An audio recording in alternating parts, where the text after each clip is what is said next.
الآن عندنا عند الباب، هل يمكنكم سماعه؟ هيا بنا نذهب لنرى مباشرة ونفتح الباب. مرحبا يا شباب، خذوا هذه الملاحظة معكم من فضلكم، احتفظوا بها جيدا فقد تصبح مهمة جدا لاحقا.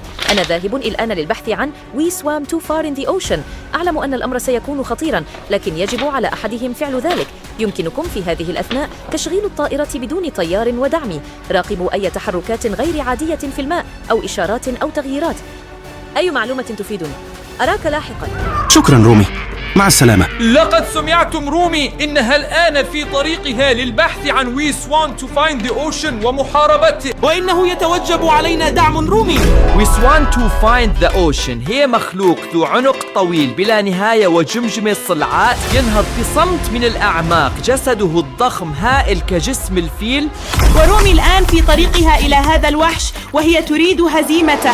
اليوم سنقوم بمراقبة We Swan to find the ocean ومعكم ومع طائرتنا المسيرة. نحن الآن في طريقنا إلى رومي وسنقدم لها المساعدة من الجو باستخدام طائرتنا المسيرة. أنا تريد هزيمة الوحش We want to find the ocean. يا نتاي، وأنتم جميعا أبقوا أعينكم مفتوحة. نحن نبحث عن هذا الوحش ذي الرقبة الطويلة جدا والرأس الأصلع. أنتم تعرفون هناك الوحش، نحن نرغب في العثور على المحيط. ترون بأنفسكم ما هذا الحجم، إنه بحجم الجبل كله في الخلفية. الوحش يبدو مخيفا جدا، لا أستطيع حتى النظر. المهم أننا هنا، علينا فقط إيجاد رومي الآن حتى نتمكن من مساعدتها أيضا.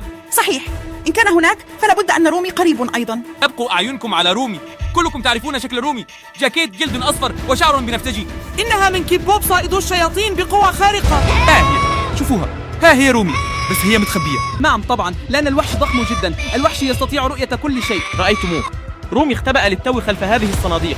يا جماعة، لكن حطوا كلكم إعجاب الآن لرومي بما أنها ستخوض المعركة. وشاهدوا هذا الفيديو من فضلكم حتى النهاية وشاركوه مع أصدقائكم. وبمساعدتكم جميعا سنتمكن من هزيمة الوحش We want to find the ocean. أبغى أعينكم مفتوحة الآن. يا سنفتش من الشارع، نعلم أن الوحش هنا ورومي يجب أن يكون هنا أيضا. وهذا يعني أنهما سيتواجهان في النهاية إذا كانا قريبين. لقد وعدنا رومي بأننا سنساعدها من الجو معكم. بالطبع، لهذا كانت هي أيضا عندنا في المنزل بشكل خاص. نمسح الشارع كله الآن يا جماعة، والمهم أن تبقوا أعينكم مفتوحة لنا. آمل فقط أن تكون رومي قوية بما يكفي لهزيمة الوحش. انظر، قطار يمر الآن، لكن لا أرى رومي. لا، أين رومي؟ لكن لا تخبرني أن رومي ركب القطار. لا أعتقد ذلك يا جماعة. رومي لم يهرب. رومي سيهزم بالتأكيد We swam too far in the ocean. أنا متأكد من ذلك 100%، لأن رومي كان دائما يعتمد عليه. وتأكدوا تشوفوا الفيديو للنهاية، لأن رومي بحاجة لمساعدتكم الآن. هناك راكب دراجة، أنا أيضا ظننت أنه رومي. لقد رأيتم الناس يغادرون المدينة بالفعل. إنهم خائفون، إنهم يهربون. كنت سأقول للتو رومي لن يهرب أبدا. الأمر أشبه بمستنقع يذوب في المحيط مع رومي وهم يتقاتلون. شوفوا يا جماعة، رومي تقاتل ويسوام وهي تهرب. ماذا؟ هل خسرت؟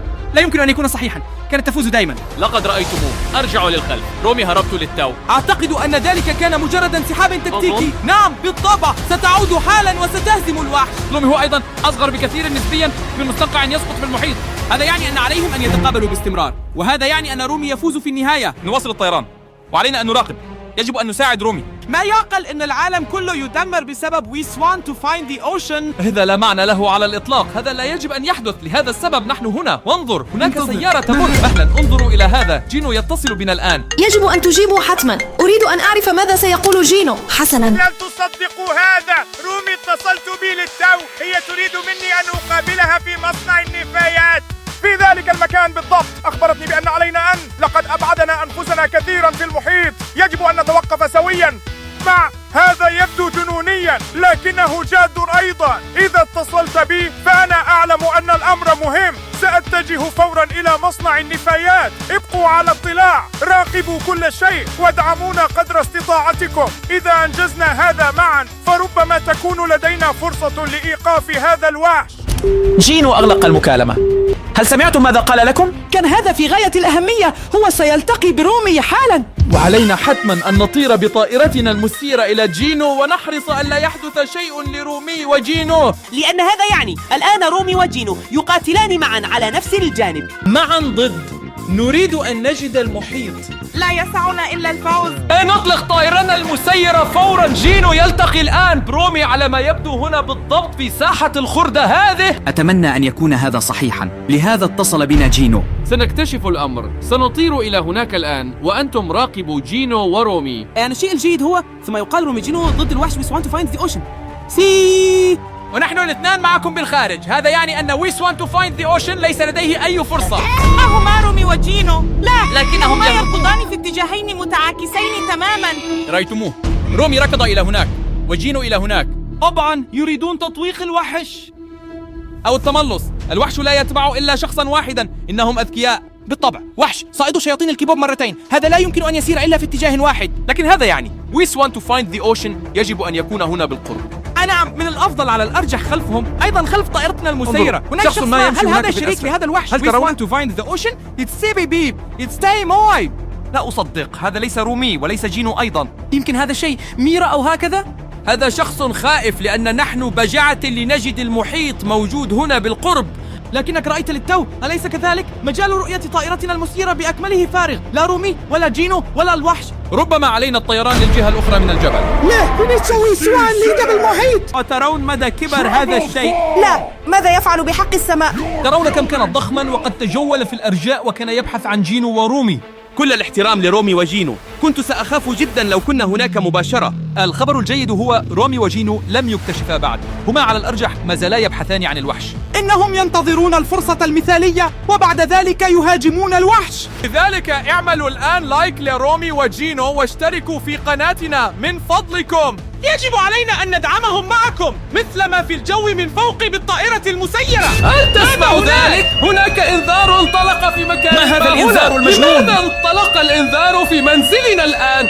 يمكنكم سماعه. ربما Miss want to find the ocean هنا. يجب أن نشغل التلفاز فورا ونرى ما يجري في الأخبار. هذا صاخب جدا، هذا الإنذار. يحدث. جميع القنوات الإخبارية تتحدث الآن عن وحش ضخم وشرير. معك حق، دعنا نستمع لما يقولون.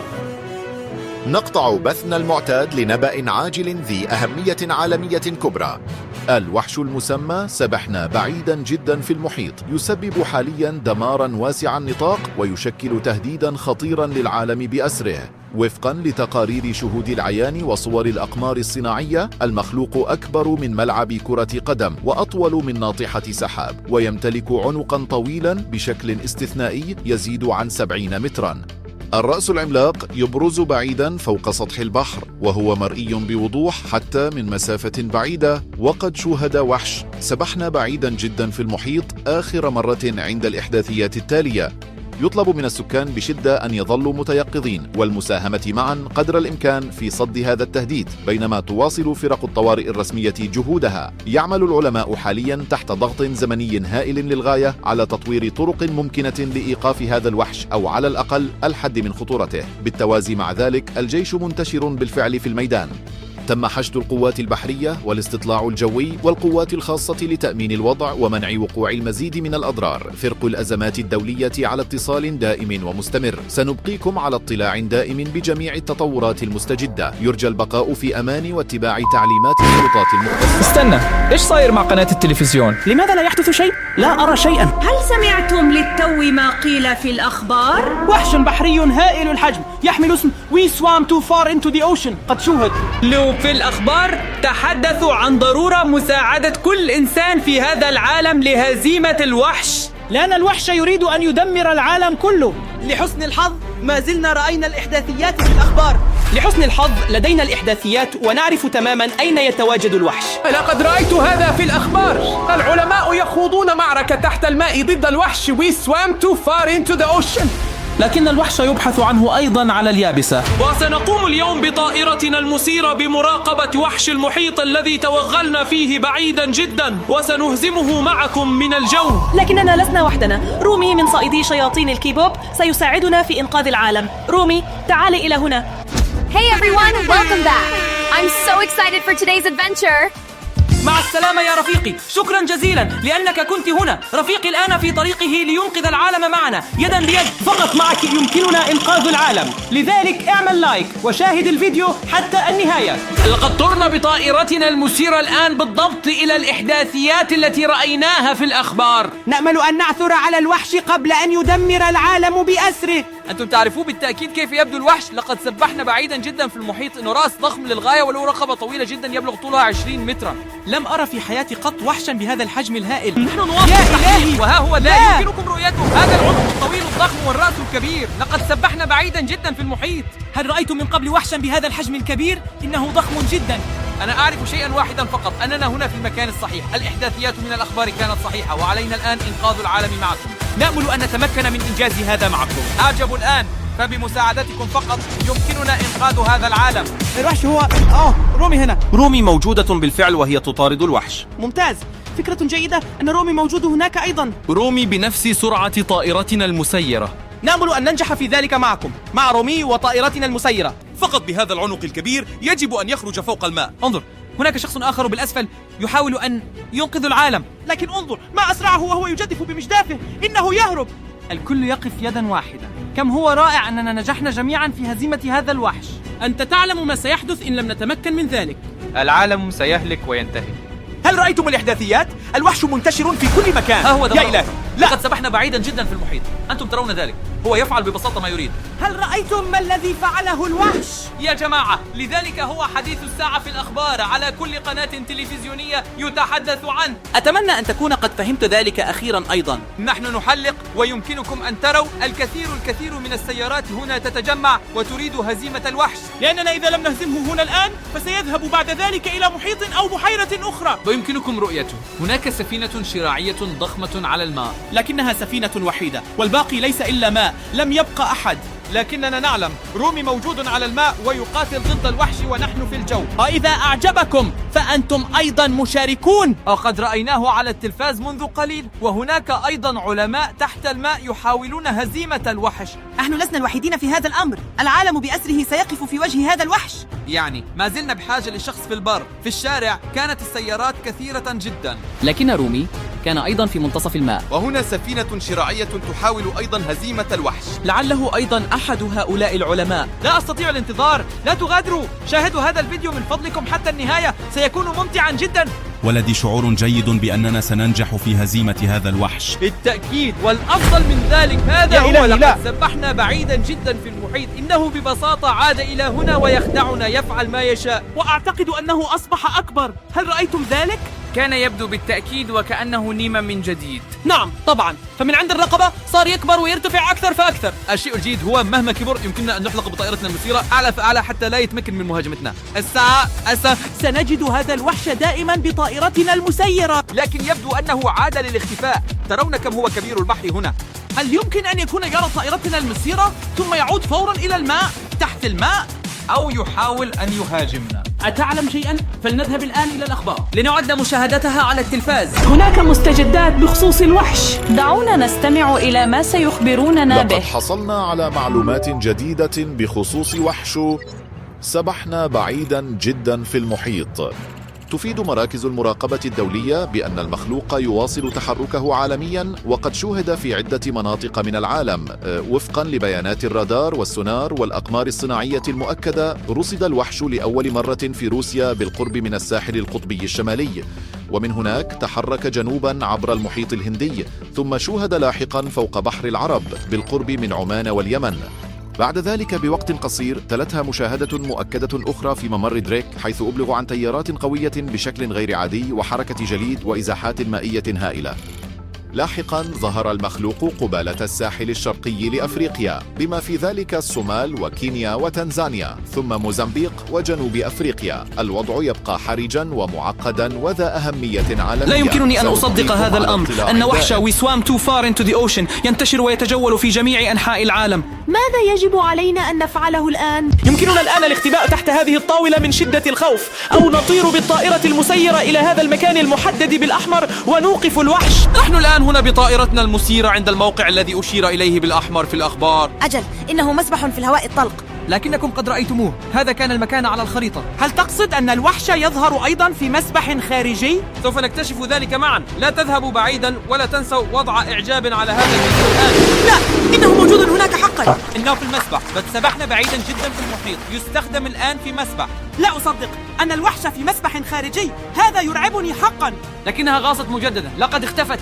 ولكن لماذا؟ المسبح ليس كبيرا لا لهذه أرى. الدرجة. هل لا، ترى؟ أنا لا أرى ذلك، لكن ألقي نظرة على الماء. لقد رأيتموه، كان هنا قبل لحظة والآن هو ليس هنا. وفجأة أصبح الماء قذرا للغاية وأخضر اللون. الماء مقرف جدا جدا، حقا مقرف. بمجرد أن يدخل الوحش يصبح الماء فجأة مقرفا للغاية. أنت محق، الماء أخضر، أخضر فاقع. عادة يكون الماء في مسبح خارجي أزرق. لا يمكن أن يكون السبب إلا الوحش. لكننا على حق. هذا يعني أن الأخبار تبقينا على اطلاع. والجيد هو بالدرون يمكننا بسهولة مراقبة المسبح الخارجي بأكمله. سأطير الآن أعلى قليلا. ماذا كان ذلك؟ ليس لدي أي فكرة. ما الذي مر بجانب طائرتنا المسيرة؟ هل كان ذلك من المحتمل وحش البحر اليدوي؟ انتظر، ربما يساعدنا أخيرا أيضا لهزيمة هذا الوحش. بالتأكيد لم يكن رومي لا يستطيع الطيران. إنه في الماء. ها هو الوحش مجددا. We swam too far in the ocean. لا أعرف هل هرب. لا يمكنه أن يهرب هكذا ببساطة. لحظة، هل الوحش يقدر يمشي على اليابسة؟ لقد نظر إلى كاميرتنا وكأنه علم أننا نراقبه. لكن هذه المرة الثانية التي نجده الآن في مكان آخر. أعتقد أنه بدأ يدرك الآن أننا نراقبه. لا يمكن أن يكون هذا. هل هو يتصل بنا حتى؟ لماذا يتصل بنا هو؟ من أين له رقمنا هذا على الإطلاق؟ ربما لأنه رأى طائرتنا المسيرة. لا يمكننا الإقلاع تحت أي ظرف. إنه وحش. لكن يجب أن ننطلق فورا. لا أحد غيرنا يستطيع إيقافه بمساعدتكم. لذا ضعوا إعجابا وسننطلق الآن فورا ونسمع ما سيقوله. يمكنكم رؤية ذلك. سبحنا في المحيط ينادينا حقا. لقد أغلق الخط الآن. هل قام بإنهاء المكالمة؟ لقد أغلق الخط. الحمد لله، إذا لن نضطر للرد عليه. سنتصل به الآن بالطبع ونرى ما سيحدث عندما يرد. أنا We swam too far in the ocean وأنا غاضب. توقفوا عن مطاردتي. أشعر بأعينكم في كل مكان، أقماركم الصناعية فوقي، طائراتكم المسيرة حولي، وسفنكم في مياهي. أتظنون أنكم تستطيعون مراقبتي، قياسي والتحكم بي؟ أنتم مخطئون خطأ فادحا. لقد تماديتم كثيرا، لقد أيقظتموني، لقد استفززتموني، والآن تريدون مطاردتي. إن لم تتوقفوا فورا سآتي إليكم. عندئذ ستصبحون أعدائي الأوائل. سأبلغ شواطئكم، أحطم موانئكم وأزلزل عالمكم. لن يحميكم جيش ولا تقنية ولا خطة. اتركوا لي مساحتي الخاصة. أوقفوا تشغيل طائراتكم المسيرة. توقفوا عن مراقبتي. حينها سأبقى هادئا وكذلك عالمكم. أغلق الخط. سبحنا في المحيط. أغلق الخط للتو. لكنك سمعت ما قاله. هو لا يريد بعد الآن أن نطارده. هو لا يريد أن نهزمه. لكن علينا إنقاذ العالم. رومي من كائدي شياطين الكيبوب يريد هزيمته أيضا. إذا دعنا الآن نشغل طائرة بدون طيار ونطير إلى رومي لنرى ما تفعله. أبلغنا رومي أنها متواجدة هنا في مكان ما، ولهذا السبب ابقوا أعينكم مفتوحة لرومي. نأمل أن نجد رومي الآن أيضا بالطائرة المسيرة. أنا متفائل لأن رومي كما تعلمون جميعا قوية للغاية. لذلك تستطيع قتال الوحش بشكل جيد جدا. لكنني لا أرى أحدا بعد. لذلك ضعوا إعجابا بإعجابكم يمكننا العثور على رومي. ماذا لو لم يكن رومي هنا؟ رومي يجب أن تكون هنا. قالت لنا إنها هنا. إذا لابد